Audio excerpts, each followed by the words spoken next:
इस वीडियो में हम कोरिलेशन कोफिशिएंट का क्वेश्चन सॉल्व करेंगे, जिसमें इस क्वेश्चन में ये पूछा गया है कि कोरिलेशन कोफिशिएंट का रेंज क्या होता है। तो मैं पहले बता दूं कि -1 से +1 के बीच में होता है। इस क्वेश्चन का तो ये आंसर होगा और साथ साथ में कुछ और भी इंफॉर्मेशन है जो कि इसके कॉन्सेप्ट के ऊपर बेस्ड है। इसको हम यहाँ पर डिस्कशन करेंगे। क्वेश्चन नंबर 16 है आज का ये। The range of correlation coefficient is, 4 options दिए हुए हैं, जिसमें मैंने पहले ही बताया कि -1 से +1 के बीच में इसका रेंज होता है। ऑप्शन दिया हुआ है 0 से 1, -1 से 1, 0 टू इंफिनिटी एंड +1 से इंफिनिटी तक। आंसर आपका सेकंड नंबर ऑप्शन सही हो जाएगा। ये तो हो गया इसका range.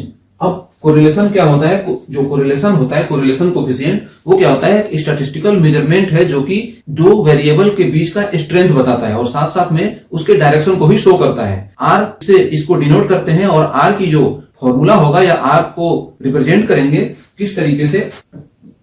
R is equal to covariance of x y divided by sigma x sigma y.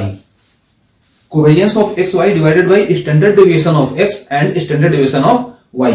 ये इसका फॉर्मूला होता है और इस केस में आप फॉर्मूला से भी समझ जाएंगे कि इसका जो रेंज होगा -1 से +1 के बीच में होगा। साथ साथ में अगर covariance of x y equal to 0 हो जाए, इसका मतलब कि x और y इंडिपेंडेंट हो, तो उस केस में कोवेरियंस की वैल्यू 0 हो जाती है। तो अगर 0 हो जाए तो r की वैल्यू क्या मिलेगा उस केस में? यहां पर 0। तो इससे तो ये फिक्स हो गया कि r की वैल्यू 0 होगी और दूसरी क्या होगी? -1 और एक होगा +1।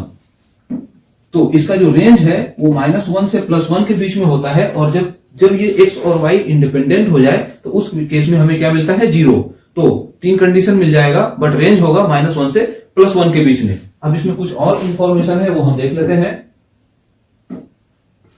इस ग्राफ को आप देख रहे हैं, यहां पर ये ए में है परफेक्ट पॉजिटिव कोरिलेशन, सेकंड में परफेक्ट नेगेटिव कोरिलेशन, सी में है पॉजिटिव कोरिलेशन एंड डी में है नेगेटिव कोरिलेशन। तो ये 4 तरह के इसमें कंडीशंस बनेंगे और जो पांचवा है वो मैंने बताया r = 0। तो उस केस में क्या हो जाता है? ये जो लाइन देख रहे हैं x और y के बीच में, ये जो पांचवा कंडीशन बनेगा वो कुछ इस तरीके से परपेंडिकुलर हो जाता है x एक्सिस पर। ये x है और ये y है, तो ये जो y और x है वो इस तरीके से परपेंडिकुलर बन जाता है। तो आपका यहां से ये चीज नहीं समझना है अभी।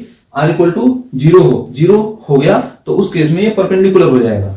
अब जब परफेक्ट पॉजिटिव कोरिलेशन होगा तो उस केस में, मतलब ये परफेक्ट पॉजिटिव कोरिलेशन किस केस में मिलेगा? उस केस में मिलेगा जब ये जो डेटा है, उस डेटा पॉइंट को जब आप प्लॉट करेंगे तो वो सीधी एक ही लाइन पर मिलेगी, उसका बिखराव कहीं इधर उधर नहीं होगा, इसी पॉइंट पर मिलता चला जाएगा। तो एक सीधा लाइन मिलेगा अपवर्ड लाइन में, जिससे कि यहां पर मिलेगा परफेक्ट पॉजिटिव कोरिलेशन, ये पॉइंट से ओरिजिन से इस तरफ आगे बढ़ते हुए। दूसरा कंडीशन क्या होगा? ऐसे डाउनवर्ड लाइन मिलेगा और इसमें हर लाइन पर, मतलब लाइन उसी पॉइंट से होकर जाएगी जो कि पॉइंट यहां पर प्लॉट किए जाएंगे, तो इसी लाइन पर ही मिलता चला जाएगा। और इस केस में ये डाउनवर्ड लाइन मिलेगा और ये कहलाएगा परफेक्ट नेगेटिव कोरिलेशन। और इस केस में r = -1 और यहां पर r = +1 होगा। 2 कंडीशन मिल गया। जब लाइन इसी टाइप की हो बट डेटा का थोड़ा सा बिखराव हो, मतलब उस डेटा का इस तरीके का बिखराव हो कि उसको अगर हम बफर करें, मतलब उसके साइड से अगर हम निकालें तो हमें एक लाइन की तरह दिखाई दे, जैसे कि ये लाइन है, डेटा का ये बिखराव है, वो कुछ इस तरीके से इसका बफर हम कर सकते हैं तो ये निकलेगा। इससे डेटा का एस्टिमेट निकालेंगे तो हमें एक लाइन दिखाई देगी, एक सीधी लाइन जाती हुई दिखाई देगी। इस केस में क्या होगा? ये अपवर्ड लाइन जा रहा है, बट इसमें एक्चुअल, क्योंकि ये जो डेटा है, ये डेटा पॉइंट परफेक्ट उसी लाइन पर नहीं आ रही है, इस वजह से ये r = +1 ना होकर के कुछ ना कुछ वैल्यू होगा जो कि पॉजिटिव होगा और उस केस में r > 0 होता है। यहां पर r = 0 हो गया। सेम यही कंडीशन इस लाइन में होगी, जबकि ये परफेक्ट -1 नहीं मिलकर के निगेटिव की तरफ कुछ ना कुछ वैल्यू रखेगा। और ये जो पॉइंट है, इस पॉइंट को देख करके, पॉइंट का जो डिस्ट्रीब्यूशन है, जो स्कैटर्डनेस है, इसको देख करके आपको समझ में क्या आएगा कि ये एक लाइन से एस्टिमेटेड है। तो उस केस में चूंकि ये लाइन डाउनवर्ड है, इस वजह से ये r की वैल्यू निगेटिव हो सकती है, <0। तो r = 0, यहां पर नेगेटिव होगी। तो 4 कंडीशन मिले।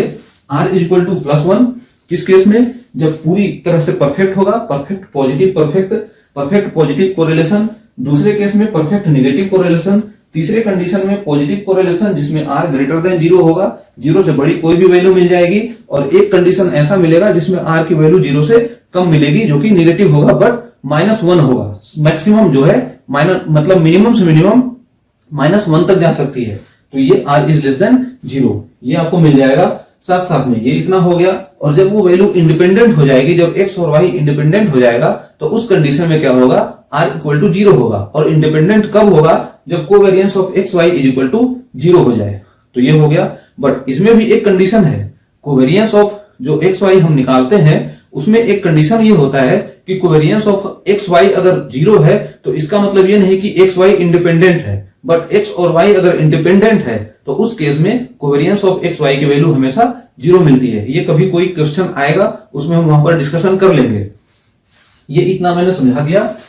कोरिलेशन का जो स्टेटमेंट है, correlation is a statistical measure of the relationship between two variable, वही r equal to covariance of x y divided by sigma x into sigma y. ये एक स्टैटिस्टिकल मेजरमेंट है जो कि दो वेरिएबल के बीच का स्ट्रेंथ बताता है कि उसमें कुछ ना कुछ रिलेशनशिप है या रिलेशनशिप नहीं है। अगर रिलेशनशिप है तो कुछ ना कुछ वैल्यू मिलेगा जो कि -1 से +1 के बीच में होगा, और अगर रिलेशनशिप नहीं है मतलब वो इंडिपेंडेंट है तो उस केस में r इक्वल टू 0 मिलेगा। सिंपल ऐसे। और स्ट्रेंथ तो मैंने बता ही दिया, साथ साथ में जो निगेटिव और पॉजिटिव है वो उसके डायरेक्शन को बताएगा।